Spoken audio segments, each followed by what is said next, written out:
Right, welcome back to the Chinese Medicine Podcast. It's Marie Hopkinson here. Try something a little bit different. I'm just recording this on my phone. We'll see if the quality is good enough or not. Anyway, I've just been very busy and I want to answer some questions that we've had on the channel.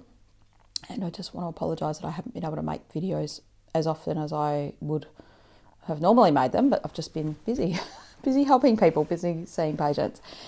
Which is great. So we're going to talk about the yi, the intellect, eating disorders, self-esteem, poor body image. This is a question from a subscriber, and Emma Pilates has asked this question, and she's asked a lot of questions on the channel lately, and I'm really sorry that I haven't been able to answer them, make videos on them and so forth. I will get to them. I see them there. And so thank you for your support. Thanks for supporting the channel. Yeah, so this is great that you've kind of been thinking about. Here's a bit of a long question, bit of discussion there.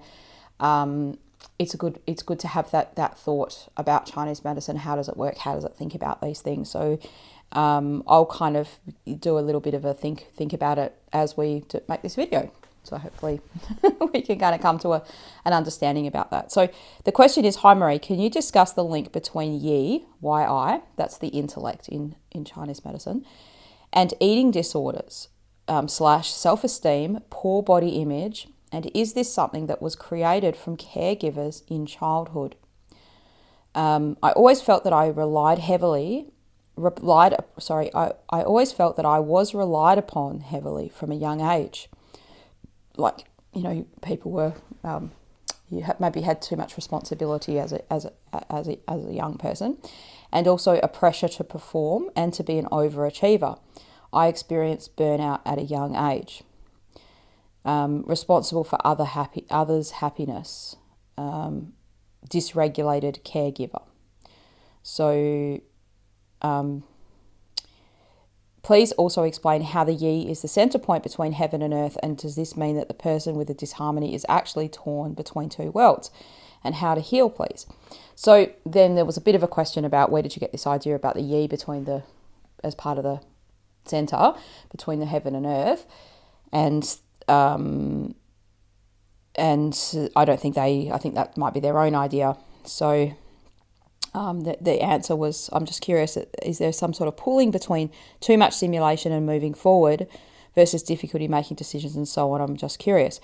Yep. So I've not heard of that idea, for one, that idea of the yi being the center between heaven and earth. But yeah, okay. So it's a good idea to think about things like, how does Chinese medicine think about those things? But you do need a teacher to kind of rely to buffer back against when you don't know very much, because otherwise you get caught in you get sucked into a vortex hole maybe that of things that are a bit erroneous. Like, you can easily form erroneous beliefs, which is like beliefs that don't have a firm foundation in the truth. And that's also how other styles of Chinese medicine are born. People creating their own thing. So anyway, I'll give you my 2 cents on this idea, right? So there definitely is a relationship between the yi and eating disorders. Now, how is there a relationship there? Because it's all to do with the earth element. So in Chinese medicine, we have 5 elements, and those elements represent our body's relationship with the environment, our body's relationship within itself as well, and how certain facets of the psyche or the mental, emotional components of ourself, how that relates to our physical body. It shows us that relationship, and then that whole element is like a picture of something in the environment. So the earth is literally the earth, the soil, okay, the nourishment of, here we go, right? So this plant can grow and thrive because of the soil. There's other aspects that are helping it to grow and thrive, but the earth itself, that's the nutrients that are in the earth. So your body needs that for a healthy earth element. It needs nutrition. It needs food. And if you have a healthy earth element, or in this case, an unhealthy earth element, it won't just be the physicality, which is the digestive system. It will be the psyche parts of that, or the mental, emotional parts of that. So the earth element belongs to the concept of worry or overthinking. And that word in Chinese medicine text is often called pensiveness. They use this word pensiveness. So worrying and self sort of like rumination and reflection that doesn't really go anywhere, that's all part of the earth element system. Now, what will happen is the digestive, so in this case, if you've got an eating disorder, a poor body image, like what started what is actually part of the conundrum of the question. Now, I can only answer this conceptually, not for you individually. I'm not sure if this is you are facing this or someone else you know is facing this, or this is just a hypothetical question, but I'm kind of answering it in the hypothetical, okay? So this may not be the case for you personally or the person you're asking about. Nor can I give individual advice on the YouTube channel. Like, I just cannot do that. So that's just the disclaimer out there. I'm not trying to make a diagnosis of you or anything like that. I'm just helping you understand how Chinese medicine would think about this topic.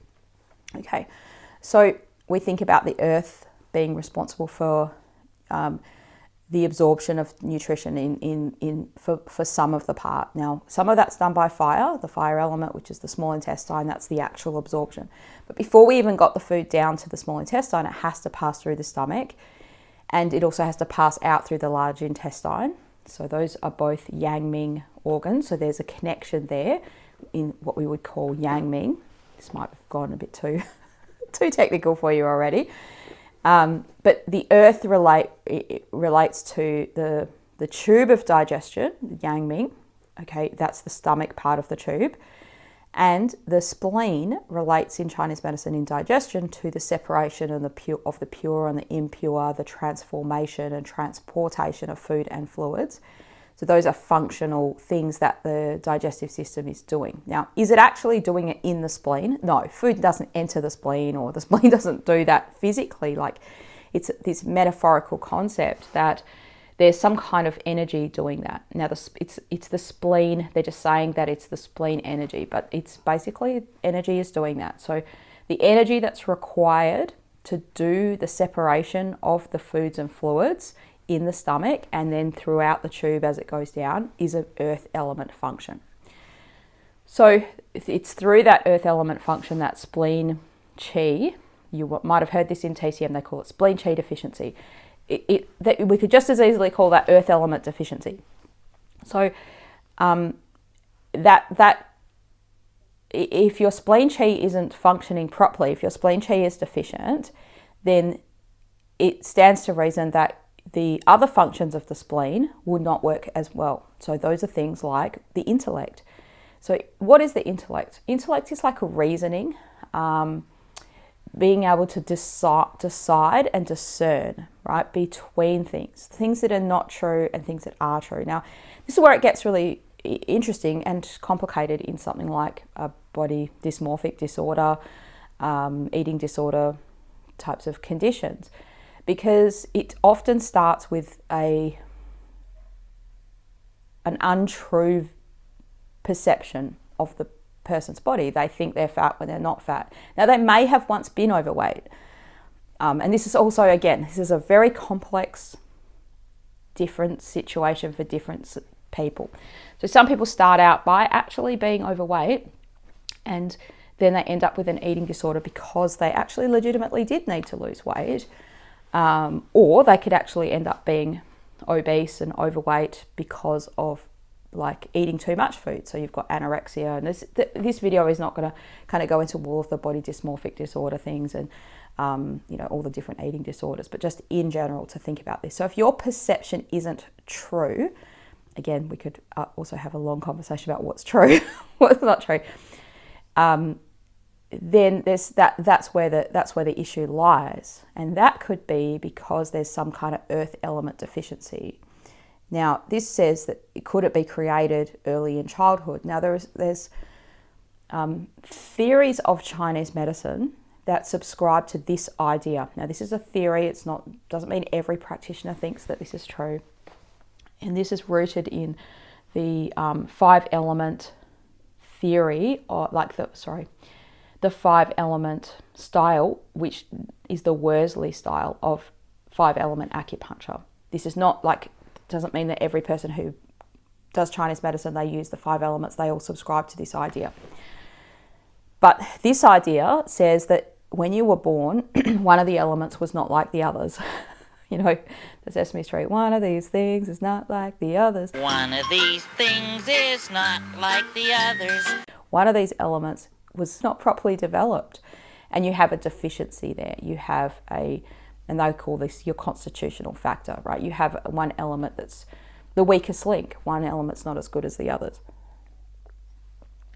And this sort of follows the same concept of, well, it's one way of Chinese medicine explaining what we know in genetics, right? So people have different genetic predispositions, right? Some people are going to develop certain conditions because of the family, because of genetics, right? The family inheritance of this familial inheritance of a condition. And in Western medicine, we have this concept called epigenetics, which implies that you can turn on or turn off those genetic codes based on what you do. So, for instance, a person could be prone to putting on weight and their metabolism very sluggish or something like that. But then, given the right conditions, they will just balloon out and become really overweight. And but they could control some of those things through what they eat.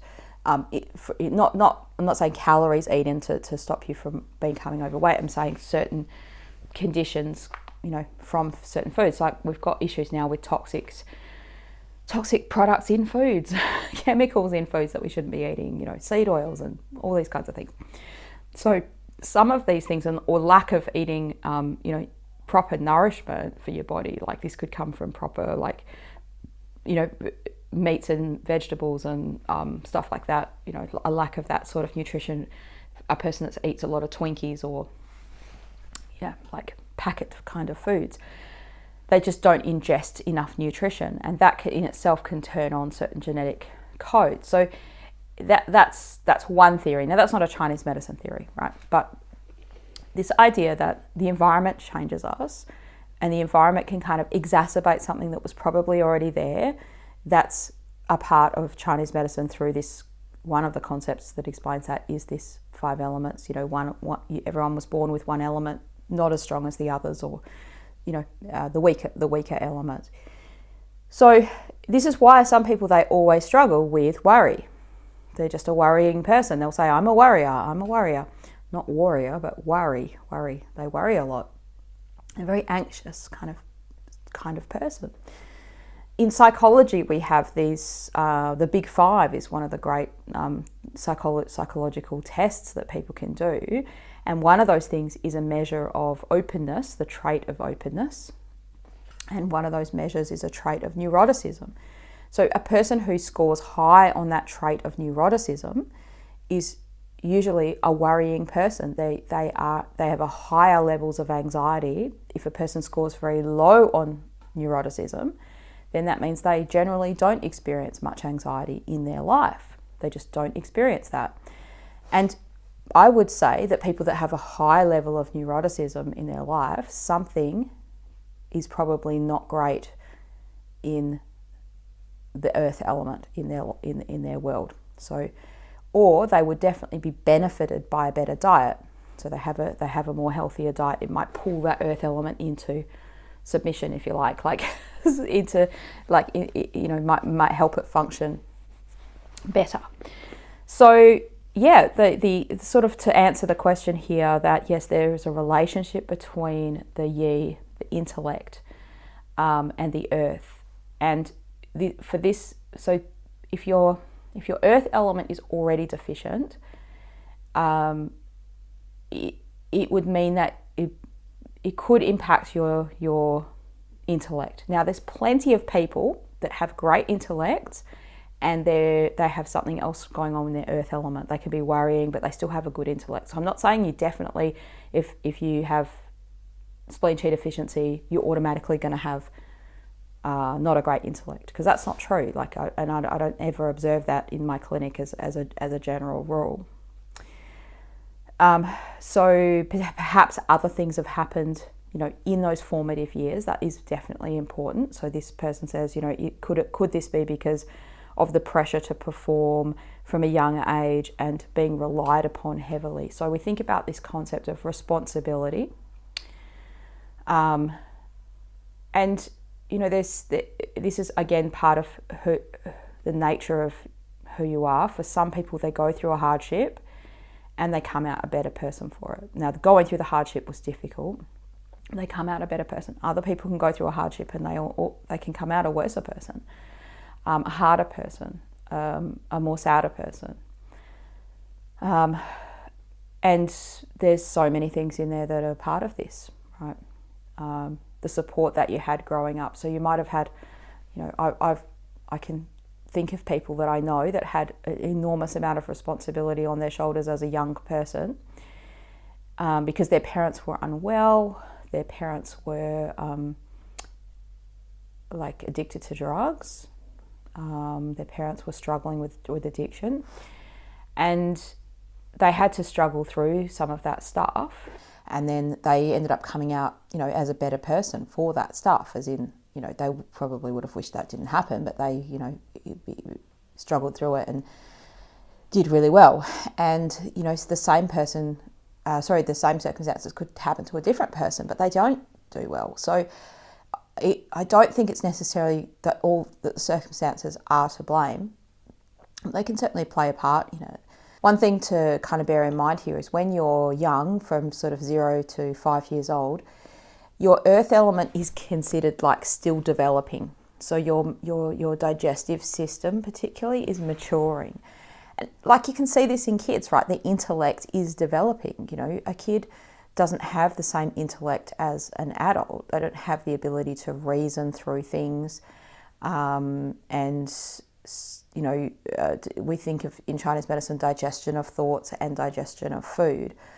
And just like, it's quite possible, I've not really thought about this until just making this video, but like we would say, if you overwhelm an immature spleen for a child, that can lead to food allergy things when they're older. It can lead to all kinds of digestive problems, and a lot of what TCM would diagnose as spleen qi deficiency from improper weaning practices as a baby, right? I'm not going to go into what those things are. It's going to be another video for that sort of stuff. But just the idea that it can overwhelm your spleen. So let's say sugar, giving kids Coca-Cola or giving kids sugar at a young age, it really overwhelms their spleen and stomach. They get really snotty, really like they could get lots of phlegm that just never goes away, that kind of thing. And you can see that it overwhelms their mental abilities. Like sugar, just a kid goes to a birthday party, and the parent knows about it the next day. They're going to be all, ratty and annoyed, and like maybe hypo, but angry and in a bad mood, throwing tantrums, that kind of thing. So your spleen and stomach, your earth element, is particularly vulnerable when you're younger. And we think about the earth element as digesting food and also digesting thoughts. So it's kind of another part of how it can be overwhelmed, I guess, in this scenario that you're saying, like taking on too much responsibility as a young person. Like the kind of thing where maybe you took the weight of the world on your shoulders, like because you had to, and that in itself could have overwhelmed the intellect, overwhelmed the earth, which has then impacted the intellect. And getting back to the concept of the body dysmorphic disorders or eating disorders and things like that, there's a fundamental issue with the perception, right? The person is perceiving themselves as being too thin or too fat, or probably too fat rather than too thin, but that they're not good enough, they're not perfect enough, that they have to do this, this and this to be perfect. So this is like thoughts that are unreasonable thoughts, like in many cases untrue. Like what they think is healthy or perfection is different to what the consensus of the average population would be. And then we'll take those measures to, compensate for that, with whatever the eating disorder, measures the person is taking to lose weight or vomit their food up, or, and all that kind of stuff. So there's definitely an imbalance here from the earth element. Now, the next thing I want to mention in this video, and I'm not going to make this too much more long-winded, this is just going to be a short video in general, is that this stuff has already happened, okay? Now, understanding it helps us prevent this happening to other people, or to understand that the potential impact and the importance of weaning kids properly, the importance of looking after food, and nourishing the spleen at a young age has like many, many effects for you as an adult, many things, and that's so important. But this has already happened, so what do we do about it now, right? There's no Chinese medicine treatment when we go back in time and change the past. 1.21 gigawatts! We have to deal with what we see now. So we can say that, yes, we want to strengthen that earth, and that in itself should help strengthen the intellect. But to kind of say, or I mean, it's not like it's a complete waste of time, but it's a big time suck to kind of think, oh, well, was that because of all this stuff that happened in the past? Like, even a practitioner isn't going to go into all that detail with you. The only benefit that can have is if recognizing that helps you heal from issues. So if you're holding a grudge or you're holding resentment and you can't let go from that resentment, and that's causing you distress, or that's an issue, maybe you do have to deal with that, and that can be painful and difficult. You might need a psychologist to kind of help you along the way with that, or a counselor at the least. But other than that, right, it's just the issue is there. That's how we would see it in Chinese medicine. So we kind of just have to move forward. And the only way to move forward is to actually take measures and take steps to rectify this in the future, which is, okay, you need to stick to that clear, bland diet as best as you can. You need to, like the Qing Dan diet, you need to have warm, cooked and moist foods and stay well away from cold, dry and raw foods. And there's a whole bunch of other stuff that might not be great for you because of the eating disorder that you might have to, add on to that. But in a general sense, from a Chinese medicine perspective, you want to strengthen that earth element through that part of the diet. Stomach 36 could be a good point you could press. Spleen 9 is also a good point you could press. So you can look up where those points are. I'm sure I've got other videos showing you those points. So those are points that actually the previous video I did to this about dampen the emotions, right? I show you how to do the points in there. So go and find that video. It's called Damp and the Emotions. not too complicated. And you can press those points. You can do that. You could do self-moxibustion on those points if you've been shown how to do moxibustion from a practitioner. Please don't just do moxa without proper training, because it can be dangerous, and you can burn yourself if you don't know how to do it properly. So I would encourage you to kind of go to a practitioner, and they can work on your spleen and stomach energy. They can work on your earth energy, and that in itself, and that's like one of the amazing things, that treatment in itself can be something so powerful psychologically. Just doing a physical treatment on the body can change, shift people emotionally, mentally, and help them. And look, it doesn't erase the patterns of thinking. It doesn't change all that, but it can help you identify that. And just the fact that you've written this thing, and again, I don't know if this is about you personally or someone but that, you're obviously aware of these things, and that's the first step to getting help and to healing, right?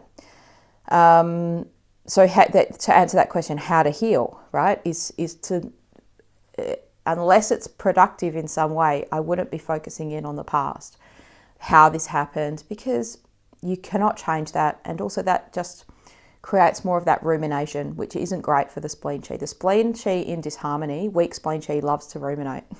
It'll just like going over the past and looking for, we want to look for reasons and stuff. That's normal. But that weak spleen chi kind of, it doesn't have anywhere that it goes. So at some point you may have to practice just letting that go. Now, who can help you let things go? The lung energy, the metal energy. So you could practice doing things that, like cathartically do let other things go before you let that go if it's too hard. So you can do cleanups in your house. You can do thorough clean outs. Clean out an area that you haven't been in for a while and throw some things away. That's a good practice to do. If they're too good to throw away, you give them to the op shop, you give them to the thrift store, give them to a charity, like give them to a friend. I'm not saying just waste things, but I'm saying like, you know, things that are no longer have a utility in that area, just, you know, things that are broken or damaged, like that's a good thing to do, like just go through that process. And stick to that warm cooked and moist foods. Your stomach and spleen loves regularity. So if someone who's come from an eating disorder has got probably lots of rules and regulations around what they will and won't eat, and what times they will eat, and they will often weigh everything. Like some people weigh their feces and their urine, like they want to measure everything in, they want to measure everything out. So for some people, it's actually healing to have less of that and a bit more of a carefree nature. Now, who can help you with that? Wood helps you with that flexibility, that going with the flow, you know, that telling yourself that those things are okay. On one hand, we can use wood to control earth, right? So wood should be controlling earth so it doesn't get out of balance. So there's wood things, activities you can do to kind of do that. And part of those things could be like singing, laughing, exercise. Those could be wood activities. Doing creative pursuits, getting into creativity. And the other thing we can think about in the 5 elements, so we have wood, fire, earth. Fire generates earth. So joy, right? Having joy, the piece of your sleep is going to help. That's going to be part of how earth generates, right? As in having good functional, proper sleep. That's important to generate earth. And yes, and mentally, like being happy, finding things that you just do because you enjoy doing them. Often they can be creative pursuits, and then you're kind of hooking in with wood and fire. Like the creative activity generates the joy. That's kind of how it works, and then the joy kind of is the fire generates the earth, right? So yeah, it's all kind of connected. Thanks for your question. And again, I'm sorry I didn't answer. I didn't answer it sooner, but I haven't answered many of your questions. I can see that you've got quite a few there. I will be doing some live streams eventually. Again, I don't want to say I'm going to do them because when I'm going to do them, because I don't know when. But that's the plan. I've been working a lot on my course that I'm doing now. So if people are interested in that, the enrollments are still open. You can jump in to the lives and catch up on the ones through the replay. I will be offering it as on demand only once we finish the live version of it. So I hope you enjoyed this little video, and see you again on another video. So thanks for subscribing as well. We're getting very close to 10,000 subscribers. I'm very excited about that. So if you're not subscribed yet, make sure you subscribe to the channel. I'll see you again in another video soon. Thanks.